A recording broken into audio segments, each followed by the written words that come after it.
ఆ రోజు పిల్లలు ఎప్పటిలాగే స్కూల్కొచ్చారు. సింధు చాలా భయపడుతూ ఉంటుంది. ఇంతలో రమ్య సింధుని చూసి, ఏమైంది సింధు, ఎందుకు భయపడుతున్నావు? ఏం జరిగింది? ఈరోజు నువ్వు హోంవర్క్ చేయలేదా ఏంటి? చేశాను, కానీ నేను ఇంటి దగ్గర నోట్స్ మర్చిపోయాను. ఇప్పుడు టీచర్కి చెప్తే ఏం చేస్తుందో అని భయం వేస్తుంది. నేను హడావిడిలో మర్చిపోయాను. నేను కూడా అదే భయపడుతున్నాను. ఇప్పుడేం చేయాలో అర్థం కావట్లేదు. వాళ్ళిద్దరూ అలా మాట్లాడుకుంటూ ఉండగానే టీచర్ అక్కడికి వస్తుంది.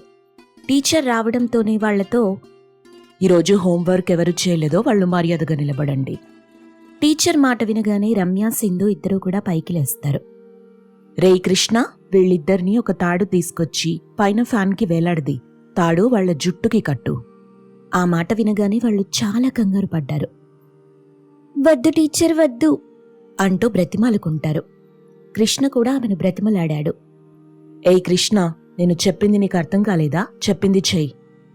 ఇక టీచర్ అలా కోపంగా చెప్పడంతో కృష్ణ వాళ్ళిద్దరినీ కూడా తాళ్లు తీసుకొచ్చి ఫ్యాన్కి వాళ్ల జుట్టు ముడేసి తాడుతో వాళ్ళిద్దరినీ కూడా కట్టేశాడు. వాళ్ళిద్దరూ కూడా చాలా పెద్దగా కేకలు వేస్తున్నారు. వాళ్ళని అరగంట సేపు అలాగే ఉంచిన తరువాత, వాళ్ళని కిందకు దింపండి. రేపటి నుండి హోంవర్క్ చేయకపోతే రోజూ ఇలాగే ఉంటుంది. వాళ్ళు చాలా భయపడుతుంటారు. టీచర్ కొంత సమయం తరువాత వెళ్ళిపోతుంది. టీచర్ వెళ్ళిపోయిన తరువాత సింధు, రమ్యల్ని అక్కడున్న వాళ్లంతా కూడా ఓదారుస్తారు. ఆ రోజు గడిచిపోతుంది. మరుసటి రోజు ఉదయం టీచర్ స్కూల్కి వచ్చే సమయానికి ఎవరూ కూడా ఉండరు. ఈ పిల్లలందరూ ఎక్కడికెళ్లారు? క్లాస్కి టైం అయింది అనుకుని గ్రౌండ్లో చూస్తుంది. పిల్లలంతా అక్కడ ఆడుకుంటూ ఉండడంతో తను చాలా కోపంగా అందరినీ పిలుస్తుంది. ఏయ్, మర్యాదగా క్లాస్కి రండి. ఎవరు మిమ్మల్ని ఆడుకోవడానికి పంపించారు? వాళ్ళందరూ చాలా కంగారుగా క్లాస్లోకి వస్తారు. టీచర్ కూడా క్లాస్లోకి వస్తుంది. పిల్లలంతా భయపడుతుంటారు.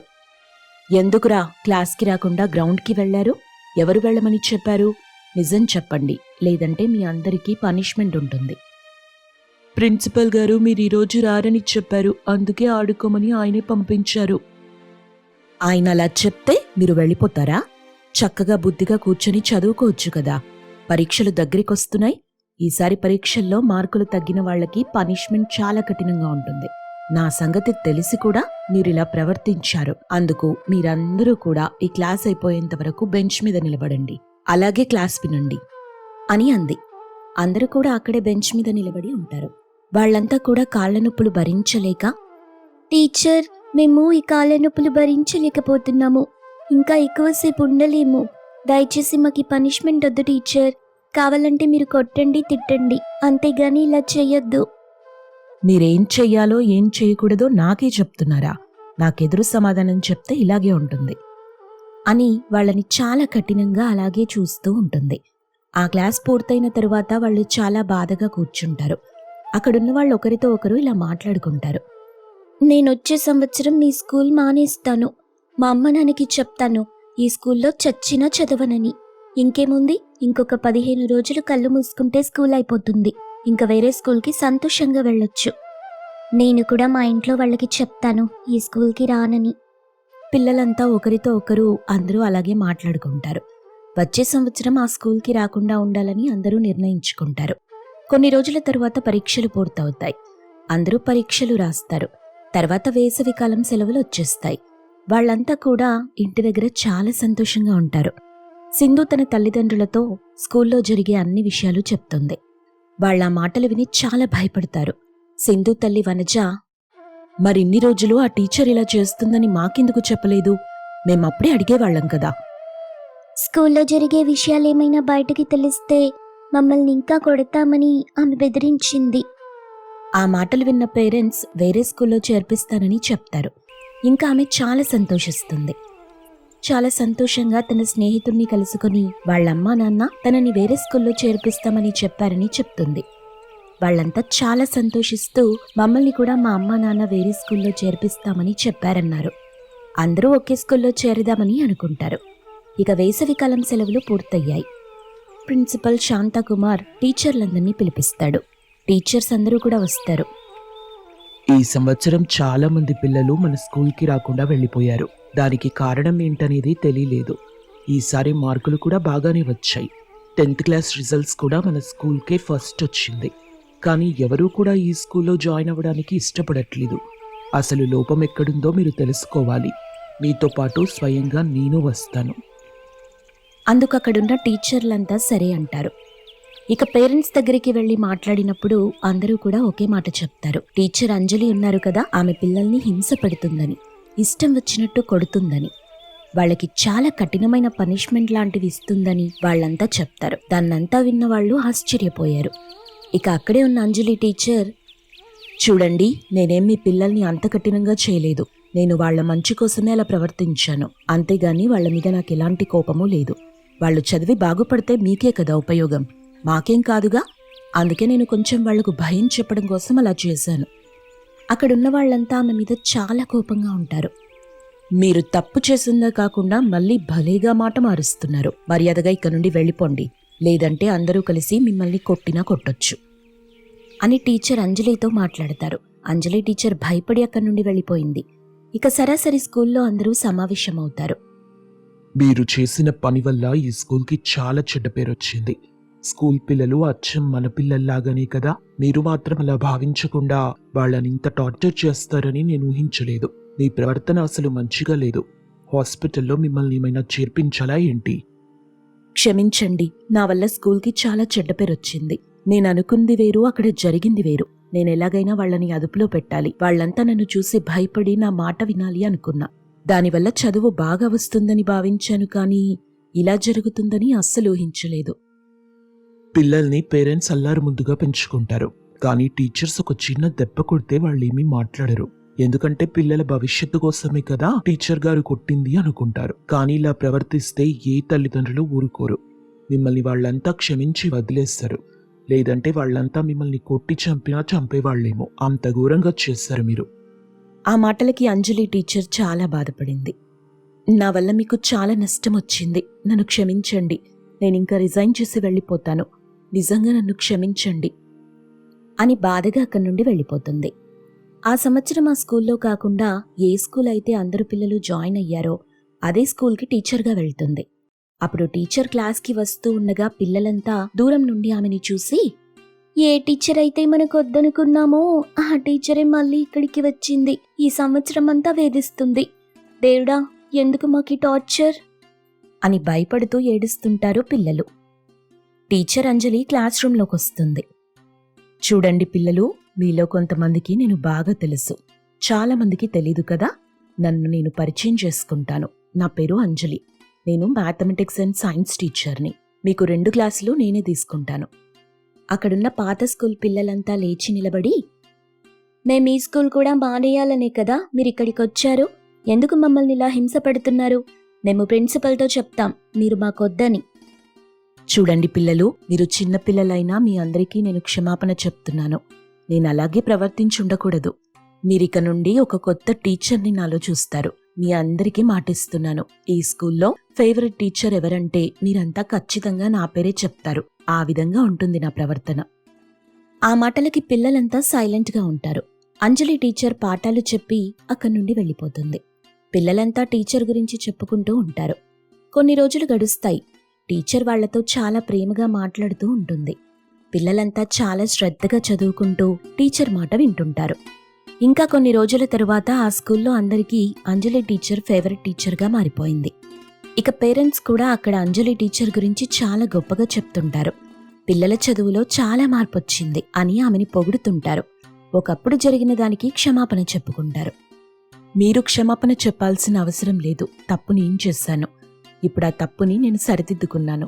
చదువు భయంతో కాదు, ప్రేమతో కూడా చదివించొచ్చని నేను నిరూపించుకోగలిగాను. ఆ మాటలకి పేరెంట్స్, పిల్లలు అందరూ సంతోషిస్తారు. ఆ సంవత్సరం స్కూల్కి కూడా మంచి పేరొస్తుంది. ఒకరోజు స్టూడెంట్స్ అంతా వాళ్ళ క్లాస్ రూమ్లో చదువుకుంటూ ఉండగా టీచర్ ఝాన్సీ క్లాస్కి వెళ్తుంది. ఏంటి, ఎప్పుడు ఈవిడనే మన క్లాస్కి పంపిస్తుంటారు? ఈ టీచర్కి మన మీద అరవడం తప్ప ఇంకా ఏ పని ఉండదు. అయినా ఈవిడని వేరే క్లాస్కి పంపించరేమో. ఎప్పుడు మన క్లాస్లో తప్ప వేరే క్లాస్లో చూడనే లేదు. ఒరేయ్ ఆపన్రా, ఆవిడ అసలే మెంటల్ టీచర్. పైగా చెప్పేది కెమిస్ట్రీ సబ్జెక్ట్. ల్యాబ్కి పట్టుకుని వెళ్ళాక ఏమైనా చేసిందనుకో, మన మొహాలు మన హెయిర్ ఏమీ ఉండవు. ప్రతి దానికి నువ్వు భయపడిపోయి మమ్మల్ని భయపెట్టకు. ఇప్పుడు ఏమన్నాం? ఈ టీచర్ మన క్లాస్కి తప్ప ఇంకో క్లాస్కి వెళ్ళదా? ఈ రోజుకి ఇది 3వ సారి ఈవిడ మన క్లాస్కి రావటం. ఆ మాత్రం అనటంలో తప్పేం లేదు. అయినా ఆవిడ క్లాస్కి వచ్చి ఏం లెసన్ చెప్తుంది?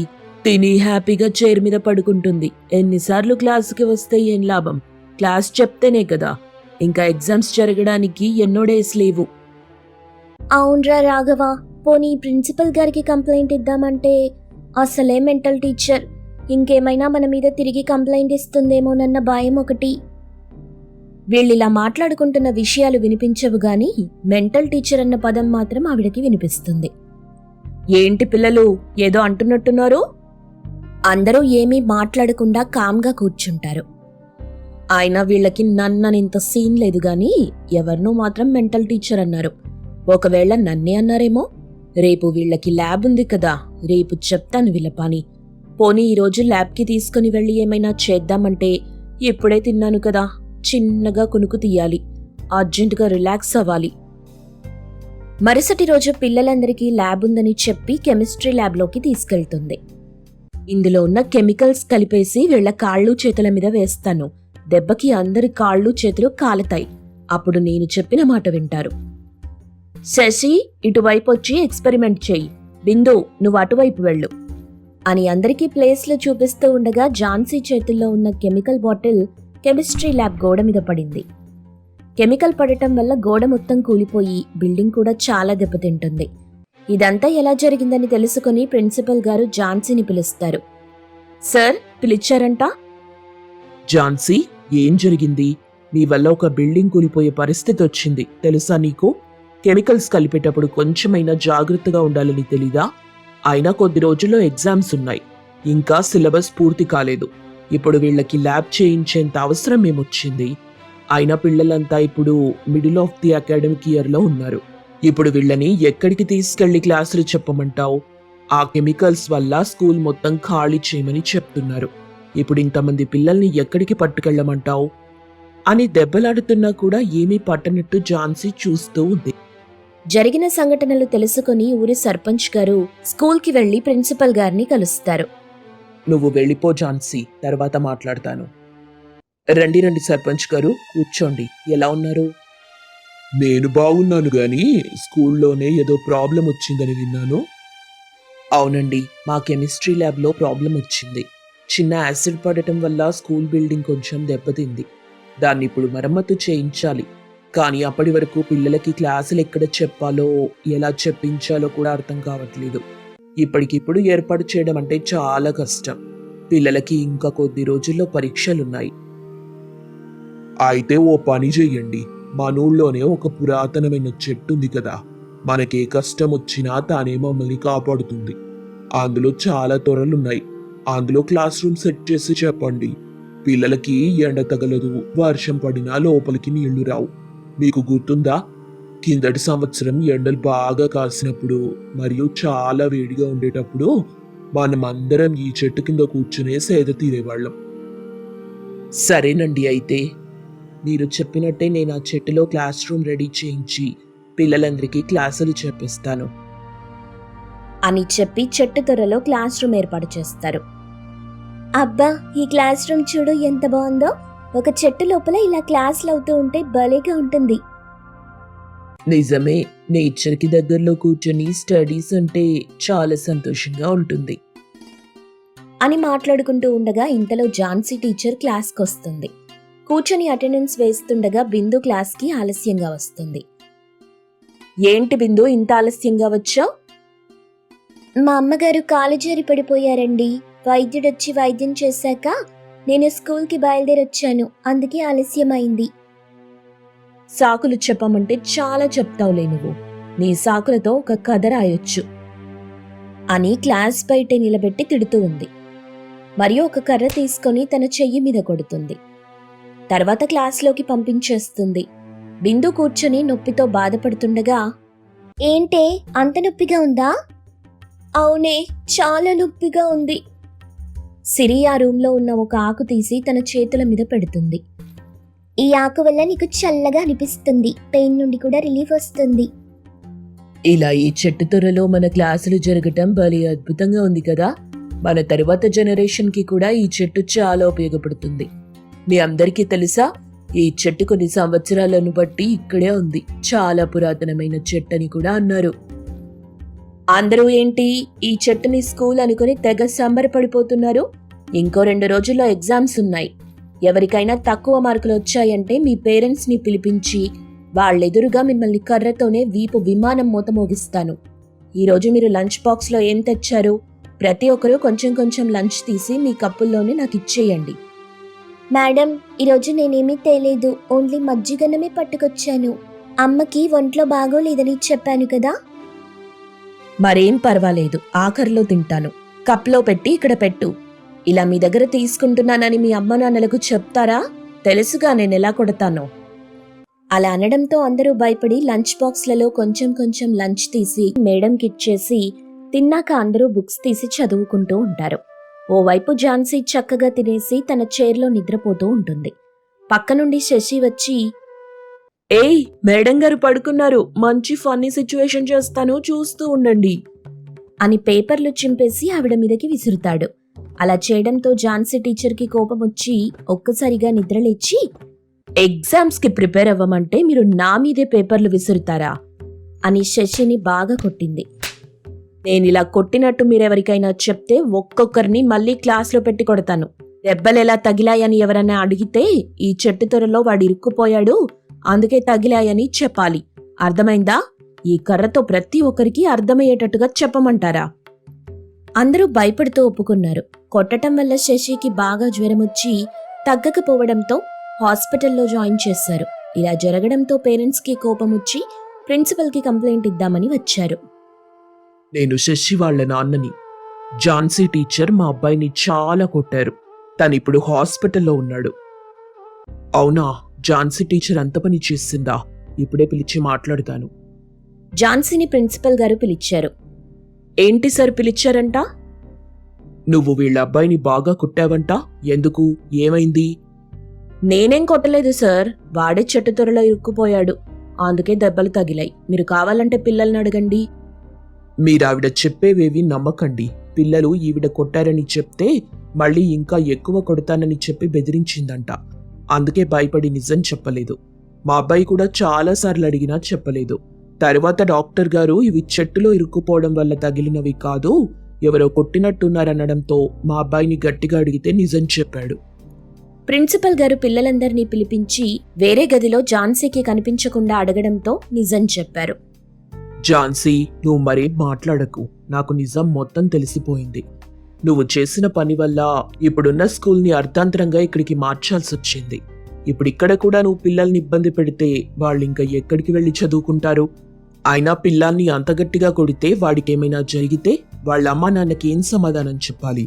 నువ్వు చేస్తున్న పని వల్ల స్కూల్కి ఎంత బ్యాడ్ నేమ్ వస్తుంది. ఇవేమైనా ఆలోచించావా? అయినా నువ్వు పిల్లల్ని అలా బెదిరిస్తే వాళ్ళ మైండ్ పైన ఎంత ప్రెషర్ పడుతుందో తెలుసా? అయినా మీ ఇంట్లో పొజిషన్ బాగోలేదని నువ్వు చేసిన ప్రతి పొరపాటుకి నిన్ను క్షమించి ఉద్యోగంలో కొనసాగనిస్తుంటే నువ్వేమో తప్పుల మీద తప్పులు చేస్తున్నావు.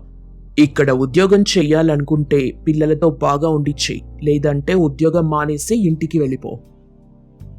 సారీ సార్, ఈసారి నుండి ఇలాంటి పొరపాటు ఎప్పుడూ జరగదు.